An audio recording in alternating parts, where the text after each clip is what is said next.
Hello everyone, welcome to another fresh day. I am Somiranjan Naik, assistant professor in mechanical department at Vedant Institute of Technology. As you all know that I am continuing my classes of transmission system in automobile.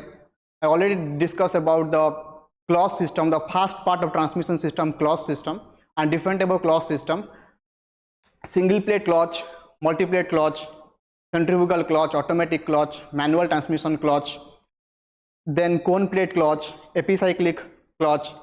So all the clutches I already get discusses, go through my videos. Today we are going to discuss about another parts of the transmission system. It is gearbox. The second part after the clutch.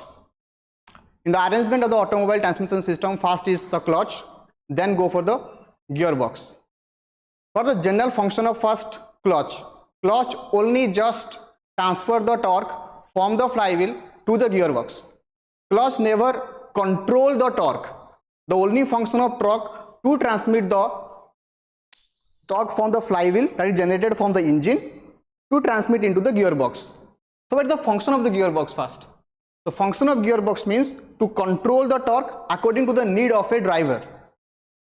So before going to the gearbox, we have to know about what is gear, and then we are going to know about what is the gearbox.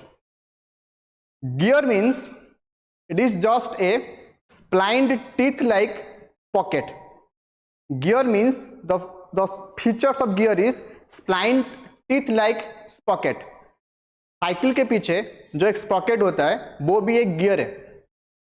जहां पे एक teeth होता है एक circle में या circular arrangement में, वहां पे टीथ होगा, उसको हम गियर कहेंगे. पिनियन हो उसको पिनियन कहते हैं, लेकिन वहां पे जो टीथ होता है टोटल अरेंजमेंट को गियर कहते हैं. गियर का काम क्या है ना, वो टॉर्क को मेंटेन करके फ्लो करता है अकॉर्डिंग टू आवर नीड. एक से ज्यादा गियर अरेंजमेंट होके देता है, मतलब दो पिनियन है, एक बड़ा हो या छोटा हो, according to size, according to number of teeth in it. So ये जो इसको गियर कहते हैं. फॉर एग्जाम्पल लाइक एक छोटा सा सर्कल है, उसके ऊपर अगर टीथ बना दोगे वो एक गियर हो गया.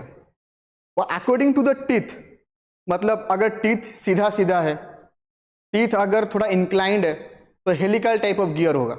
टीथ अगर इंक्लाइंड होगा, ओके, तो उस टाइप का डिफरेंट टाइप ऑफ गियर्स है. डिफरेंट टाइप्स ऑफ जो गियर्स है वो मशीन डिजाइन में है. What are the different type of gears, जिसको समरेश प्रताप महांती पढ़ाएंगे मशीन डिजाइन में. Just follow their classes. But in automobile we are going to study about gear box. Gear box में क्या होता है ना, एक पर्टिकुलर टाइप ऑफ गियर, उसका एक से ज्यादा अरेंजमेंट होता है. It is just the arrangement of a particular type of gear in a synchronous way according to means of our arrangement of requirement. That is known as gearbox. In a box-like system, or it is a system in which more number of gear of a single type of gear. इसका ये मतलब नहीं कि type 1 gear है यहाँ पे, उसके बाद टाइप 2 गियर अरेंजमेंट हो गया, ऐसा नहीं होता है. अगर हेलिकल गियर यूज किया गया है तो पूरा गियर सिस्टम में हेलिकल गियर ही होगा. ऐसा नहीं है कि हेलिकल गियर है उसके बाद स्प्लाइन गियर है, ऐसा गियर बॉक्स नहीं होता. अगर एक टाइप का गियर है तो उसी एक टाइप का गियर एक गियर बॉक्स में होता है. तो गियर बॉक्स क्या है? It is just one single type of gears according to the need, just arranged in such a way that it transmit and control the torque according to the use of a driver, according to the use of the user. This is known as gearbox. Next we are going to the gearbox is mechanical component used to change the speed and the increase the motor torque. इसका मतलब क्या है? देखो, सिर्फ increase नहीं होगा, definition में लिखा गया है इंक्रीज द मोटर टॉर्क. इसका ये मतलब नहीं है कि वो सिर्फ इंक्रीज करे. Is not only for increase, also is decrease the torque and increase the speed also. Both work gear box doing, okay. One is speed controlling RPM rotation per minute, whereas increase the torque, मतलब दो word है यहाँ पे, speed और torque, दोनों को maintain and control gear box करता है. ऐसा नहीं है कि यहाँ पे जो लिखा गया है इंक्रीज, वो सिर्फ इंक्रीज करता है, वो डिक्रीज भी टॉर्क करता है अकॉर्डिंग टू नीड. जैसे फॉर एग्जांपल टॉप गियर में क्या होता है ना, टॉर्क सबसे कम होता है, स्पीड ज्यादा होता है. तो यहाँ पे सिर्फ इंक्रीज नहीं होता, डिक्रीज भी होता है. तो that means it is not only increases, it is just controlling the speed as well as the torque of the transmission system. This is the whole function of a gear box generally. For the types of gearbox, we have only 4 types of gearbox. sliding mesh gearbox, then constant mesh gearbox, synchronous mesh gearbox, and epicyclic gearbox. 4 type of gearbox are there. So we are going to discuss one by one in details. In today's class, we are going to discuss about first type of gearbox, sliding mesh gearbox. Sliding mesh gearbox. What do you mean the word sliding and mesh gearbox? Mesh means what? When one or more number of gear they arrange in a compact manner is known as mesh. मतलब simple fundamental यही है कि अगर एक room में 5-6 बच्चे रह रहे हैं उसको हम मेश कहते हैं ना, तो उसी हिसाब से एक से ज़्यादा गियर अगर एक कॉम्पैक्ट सिस्टम में अरेंज होकर रहता है उसको सिंपल मेश कहते हैं. ओके, तो इसीलिए उसका नाम मेश है. तो गियर बॉक्स तो मैंने बोला था, वहाँ पे एक से ज़्यादा नंबर ऑफ गियर होता है तो उसको गियर मतलब मेश कहते हैं. एक से ज़्यादा नंबर ऑफ गियर एक सिस्टम में है, वो एक बॉक्स लाइक सिस्टम में है जहाँ पे ट्रांसमिट होता है, टॉर्क एंड स्पीड कंट्रोल होता है. उसी हिसाब से मेश गियर बॉक्स हो गया. स्लाइडिंग का मतलब क्या है? ये जो गियर बॉक्स है, okay, in this type of gear box we can able to just put the gear or engage or disengage the gear at that time. What happened? The sliding force we are generally used by means of manual forces. मतलब हम जो gear डालते हैं वो slide होता है in the internal gear system. Slide होके एक से दूसरा गियर चेंज होता है. जब एक गियर दूसरा गियर स्लाइड होके एंगेज होते हैं या लॉक होते हैं या डिसलॉक होते हैं तो इसी का नाम स्लाइडिंग आता है. इसका फंक्शन स्लाइडिंग में है, इसलिए इसका नाम है स्लाइडिंग मेश गियर बॉक्स. तो स्लाइडिंग मेश गियर बॉक्स और the fast gear box in transmission system. Transmission system में जो गियर बॉक्स है at that time the fast gear box which is generated और डिस्कवर्ड और invented is sliding mesh gear box. For automobile 3 speed, ये सबसे important है कि तुम कहोगे कि आज के टाइम पे 4 स्पीड 5 स्पीड है, लेकिन जो पहले बार ये गियर बॉक्स डेवलप हुआ था या इन्वेंटेड हुआ था ये 3 स्पीड गियर बॉक्स है. 3 स्पीड गियर बॉक्स का मतलब है कि उसका टॉप स्पीड 3 है, हाईएस्ट गियर उसका 3 है. Fast gear, second gear, third gear और एक है रिवर्स गियर, गाड़ी जो पीछे जाता है, लेकिन टॉप गियर थर्ड है. अनदर है न्यूट्रल, जो सब जानते हैं हर गियर सिस्टम में है, जहां पे गाड़ी जाता नहीं है, एक जगह पे आइडलिंग कंडीशन में रहता है. The gear ratio is obtained by sliding the gear required to bring it the proper mating gear. Okay, mating of gear means what? They are touching with each other. One pinion is toss to another pinion. This is known as mating. एक चीज दूसरे चीज को अगर physically touch करते हैं तो उसको मेटिंग कहते हैं. तो मेटिंग गियर मतलब एक पिनियन दूसरा पिनियन जब टच करते हैं physically by means of manual transmission, at that time it known as mating gear. यहाँ पे सबसे इंपॉर्टेंट चीज है गियर रेशियो. ये गियर रेशियो हर एक गियर में है. In every gear box, in every gear system the gear ratio is very important. The best and the main objective of the function of the gearbox is to maintain the gear ratio according to the need. So physically what do you mean by gear ratio? Okay, gear ratio का मतलब यही है कि suppose एक छोटा pinion है, एक बड़ा पिनियन को घुमा रहा है, तो छोटा पिनियन एक बार घूमने से बड़ा पिनियन कितने बार घूमता है? आधा घूमता है या 1/4 घूमता है? या बड़ा पिनियन एक बार घूमने से छोटा पिनियन कितना बार उस टाइम पे घूमता है? उसको कहते हैं गियर रेशियो. फिजिकली समझने के लिए मैथमेटिकली यहाँ पे फॉर्मूला है कि number of rotation is driven by means of number of rotation bye driving gear. तो ये चीज अभी नहीं समझाऊंगा. गियर रेशियो का एक पर्टिकुलर क्लास लूंगा, ये कंप्लीटली न्यूमेरिकल है और ये सबसे इंपॉर्टेंट चैप्टर है गियर के लिए. गियर बॉक्स को समझने के लिए सबसे इंपॉर्टेंट चीज है gear ratio. It the most important thing in the gear box and transmission system is gear ratio. एक पर्टिकुलर क्लास लूंगा जहां पे सिर्फ गियर रेशियो के ऊपर पढ़ाऊंगा. उसमें न्यूमेरिकल है, how the gear ratio is develop, how there is different type of pinion are there. तो ये सारी चीज मैं गियर रेशियो चैप्टर में पढ़ाऊंगा. अभी तक सिर्फ इतना जानो गियर रेशियो का मतलब क्या है कि अगर एक छोटा सा पिनियन है, अगर एक बार घूम रहा है, वो अगर एक बड़ा पिनियन के साथ कनेक्टेड है, तो अगर वो एक बार घूमेगा तो बड़ा पिनियन कितने बार घूम रहा है? सपोज एक बड़ा पिनियन छोटा पिनियन के साथ है, पहले बड़ा पिनियन घूम रहा है, तो बड़ा पिनियन एक बार घूमने से छोटा पिनियन कितने बार घूमेगा? तो ये एक physical understanding of a gear ratio. Okay, next we are going to study about the symmetric diagram of the sliding mesh gear box. In sliding mesh gear box this is known as clutch shaft. Clutch shaft का मतलब क्या है कि we already study the clutch in a previous chapter. In the clutch chapter I just want to say about driving and driven part, because flywheel से आ रहा था, तो flywheel का जो शाफ्ट था वो कनेक्टेड था क्लॉच से. फ्लाईव्हील कनेक्टेड था क्लच से, वो ड्राइविंग था। उसके बाद जो क्लच है उसका जो आउटपुट गियर है, मतलब आउटपुट शाफ्ट है, वो ये है, तो इसीलिए इसका नाम क्लच शाफ्ट है। The amount of torque that is transmitted from the clutch through this clutch shaft, यहां पे क्लच है, क्लच से पावर और टॉर्क ट्रांसमिट होता है क्लच शाफ्ट को। तो in this figure of the gear box, this clutch shaft is otherwise known as driving shaft. Okay, this closed shaft is otherwise known as driving shaft irrespective for this gearbox. Next, here is a transmission main shaft. There is three shaft. One is closed shaft, another one is transmission main shaft. ये नीचे वाला जो है ये counter shaft. Okay, three shaft are there in the gearbox. In every gearbox, so generally three shaft are there. One is closed shaft, one is main transmission main shaft, one is counter shaft. What are the function of these three? इनका function है कि the fast the torque is transmitted the closed shaft. After the closed shaft the torque is transmitted, it is just transmitted to the counter shaft. Counter shaft में जो pinion arrangement होता है ना, वो घूमते रहते हैं, हमेशा घूमते रहते हैं। ओके, लेकिन ये जो ट्रांसमिशन शाफ्ट है ना, वो घूमता नहीं है, इनिशियल पोजीशन पे वो नहीं घूमता है। तो होता क्या है ना, जब हम गियर डालते हैं, when you just engage one gear, at that time the pinion is the transmission shaft pinion just get locked with the counter shaft gear pinion. So according to the gears which get engaged in the counter shaft, the gear is put into it and the torque is transmitted through the transmission shaft. इसका ये मतलब है कि अगर एक बार clutch shaft से torque का power आया, वो डायरेक्टली काउंटर शाफ्ट को जाता है। काउंटर शाफ्ट में जो गियर पिनियन है, ये जो गियर पिनियन है, ये हैचिंग लाइन है, ये सब गियर पिनियन है, वो हमेशा घूमता है, क्योंकि यहाँ पे जो गियर है ना, ये क्लच गियर है। क्लच गियर का कुछ काम नहीं है, क्लच गियर का काम है कि इस गियर सिस्टम से नीचे वाला जो काउंटर शाफ्ट गियर है, ये जो काउंटर शाफ्ट गियर, यहाँ पे काउंटर शाफ्ट गियर है, बड़ा सा काउंटर शाफ्ट गियर, ऊपर क्लच शाफ्ट में क्लच गियर है।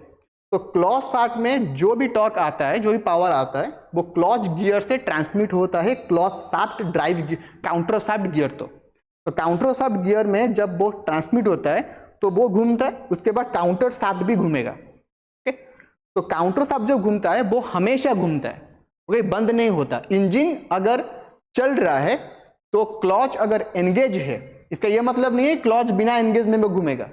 अगर क्लच एंगेज पोजिशन पे है और इंजन चल रहा है, एट दैट टाइम ये जो काउंटर शाफ्ट है वो कंटिन्यूसली घूमता रहता है, उसमें जो गियर पिनियन है वो भी घूमता है। ऊपर जो ट्रांसमिशन शाफ्ट है वो नहीं घूमता है, इनिशियल पीरियड में वो घूमता नहीं है। जब तुम गियर डालते हो, अकॉर्डिंगली योर रिक्वायरमेंट के हिसाब से फास्ट गियर हो, सेकेंड गियर हो, थर्ड गियर हो या रिवर्स गियर हो, उसी हिसाब से जो पिनियन है वो काउंटर शाफ्ट में कनेक्ट या लॉक हो जाता है। एक बार जो लॉक होता है, फास्ट गियर के लिए डिफरेंट लॉकिंग सिस्टम है। मतलब ये जो गियर है, ये जो गियर वाला है जहां लिखा गया लो रिवर्स गियर, ये जो गियर अगर नीचे वाला ये गियर से अगर कनेक्ट हो गया, फास्ट गियर होगा। ये गियर से कनेक्ट हो गया, वो सेकेंड गियर होगा। अगर यहां से कनेक्ट हो गया, वो थर्ड गियर होगा, और डायरेक्टली कनेक्टेड होगा तो भी वो थर्ड गियर होगा। टॉप गियर के लिए दो मेथड है, आइदर यहाँ पे पिनियन लगाओ और इस शाफ्ट को यहाँ पे लॉक करो, अदरवाइज पिनियन अगर नहीं लगाते हो, डायरेक्टली क्लच शाफ्ट में एंगेज कर दो। ये टॉप गियर है।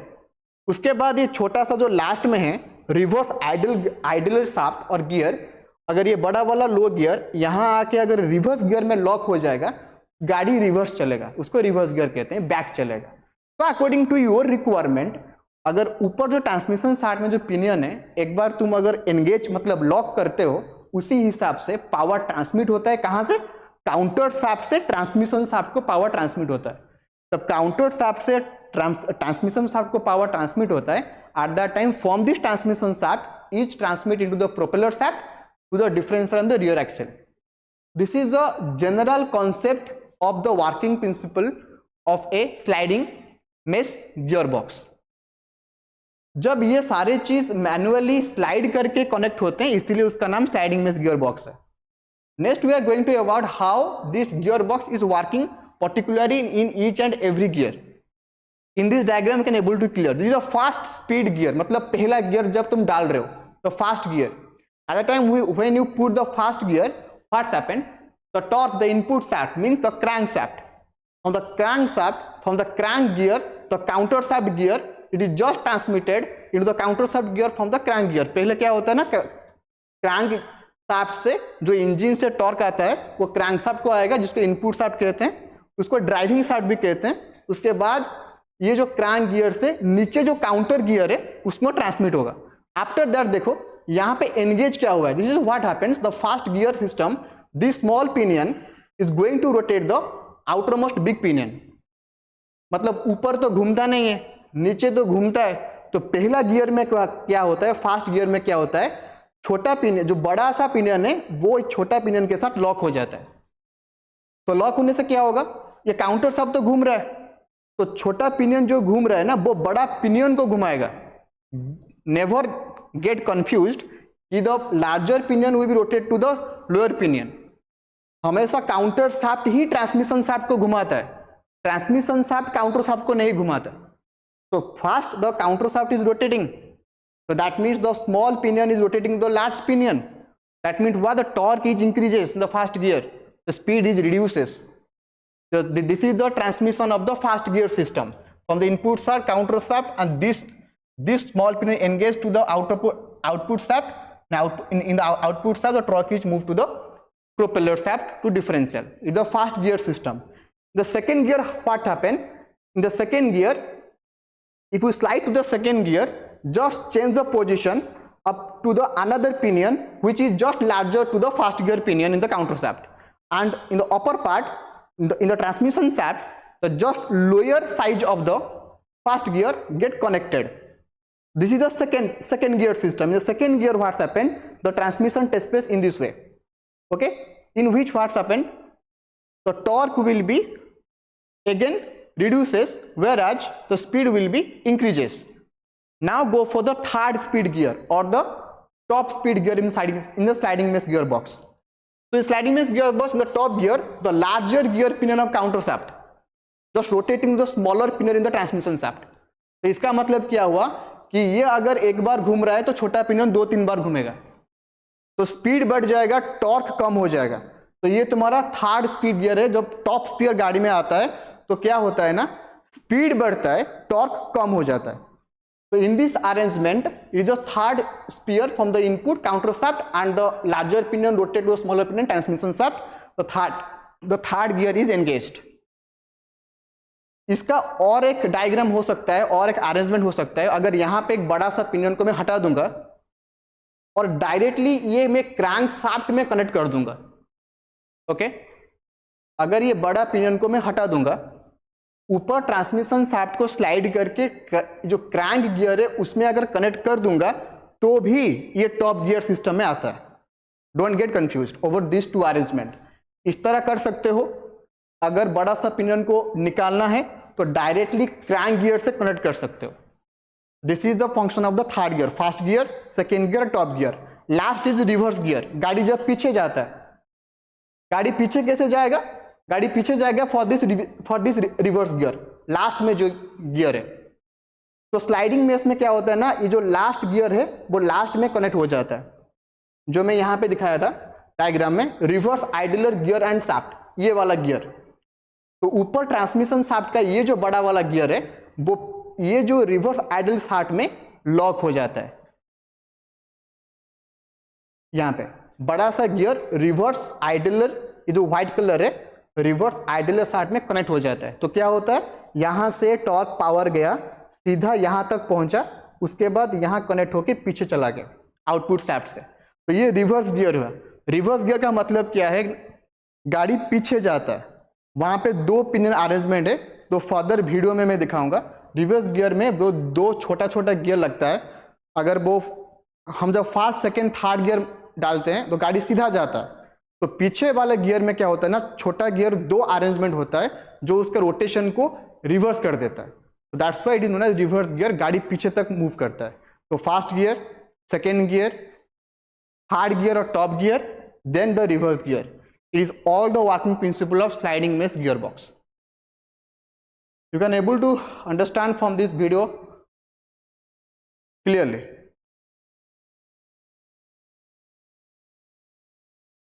First of all in a neutral condition, ऊपर ट्रांसमिशन है, नीचे काउंटर शाफ्ट है, कोई किसी के साथ कनेक्टेड नहीं है, काउंटर शाफ्ट हमेशा घूमेगा। देखो कोई किसी के साथ कनेक्टेड नहीं है तो ये न्यूट्रल है, गाड़ी आइडलिंग में स्टार्टिंग में है, गाड़ी मूव नहीं करेगा। गियर 1 में देखो मूव किया, गियर 1 में मूव किया, काउंटर शाफ्ट में ऊपर ट्रांसमिशन शाफ्ट का एक गियर कनेक्ट हो गया, ये तुम्हारा फर्स्ट गियर है।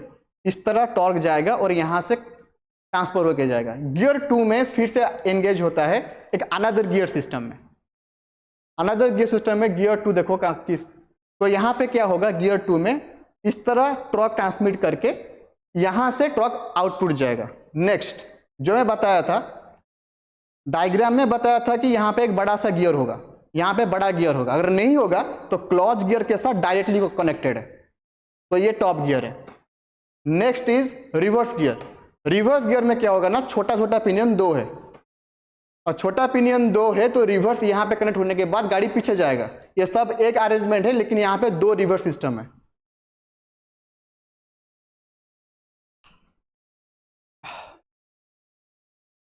So let's look again this video for better understanding. This is the fast neutral, no arrangement, no locking with the counter shaft and the main shaft, transmission shaft. The vehicle will not move in the idling position. No gear is get arranged over here, connected with each other. Next is the fast gear. The fast gear is arrangement to the transmission shaft to the counter shaft.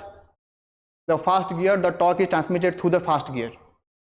The torque is increases, speed is decreases. With the second gear, in the second gear system, torque reduces, speed another increases.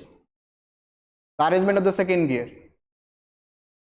Then by means of in third gear, the big pinion is not there as for the diagram, whereas you can able to connect this directly by means of a clutch gear. सीधा cloth gear से connect कर सकते हो, यहाँ पे कोई बड़ा pinion arrange करने की जरूरत नहीं है। अगर लगाते हो तो क्लॉथ गियर से कनेक्ट मत करना। नेक्स्ट रिवर्स गियर, सबसे पीछे वाला छोटा छोटा जो गियर है वो रिवर्स घूम रहा है। ये जो रिवर्स, ये वाला जो रिवर्स घूम रहा है, सबका डायरेक्शन देखो, और ये एंटी क्लॉकवाइज घूम रहा है, तो बैक साइड मतलब पीछे लेके जाएगा, गाड़ी को पीछे लेके जाएगा। It's known as reverse gear. तो next we study about advantages and disadvantages of this sliding mesh gearbox. Its efficiency is more. Obviously, this is a fast type gearbox. Top speed is 3, having a 1 reverse gearbox. It is an efficiency is more. Efficiency is more means what? The amount of torque is get transmitted over this gearbox and maintained is much more high. That's why efficiency is more. Effort is less, output is more. Then is manufacturing is easier. Easy to manufacture, not having complicated design or complicated arrangement.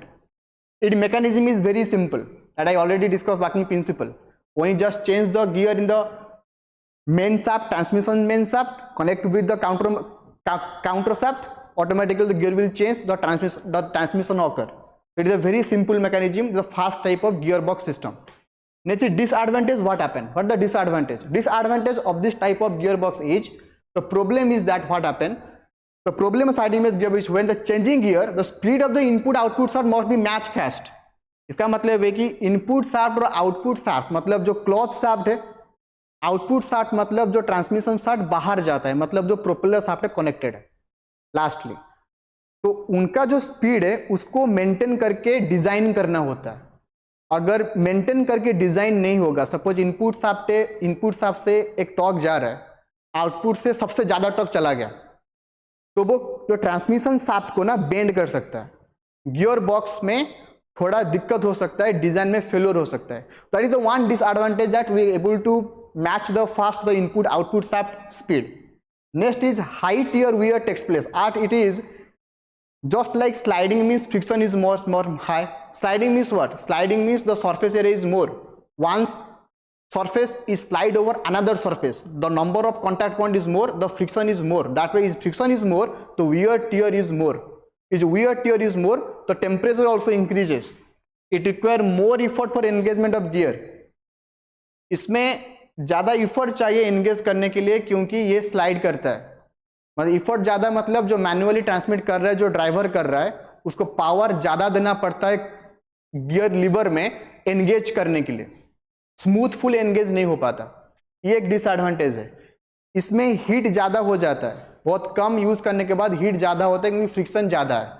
Lastly it is larger in size, it take the more space, it take the large space for which the compactness will be not reduces. Okay, हम क्या करते हैं ना, सबसे छोटे जगह में ज़्यादा चीज़ रख के उसका एफिशिएंसी बढ़ाते हैं। इसका एफिशिएंसी बढ़ता है, मतलब इसका एफिशिएंसी अच्छा है, लेकिन जगह थोड़ा ज़्यादा लेता है, take the space is much more, this is another disadvantages. This is all about the sliding mesh gearbox working principle and advantages and disadvantages. This type of gearbox generally used over the vehicle when they are in the genuinely part of fast type in 19th century. First of all, the vehicle is started. At that time, the sliding mesh gearbox is used at that time. Today, the sliding mesh gearbox is not used as much as possible as compared with our previous type of when the vehicle is invented. Because today there are different type of gearbox has come into the market by means of invention, that is synchronous, epicyclic, constant mesh, which is I will discuss in later. Then you can able to know about the difference between this gearbox and another gearbox, why this type of gearbox is not uses rapidly in this market today generation, not used at all. In the next class, stay tuned for the next class for the constant mesh gearbox. Up to today, stay happy. Thank you very much.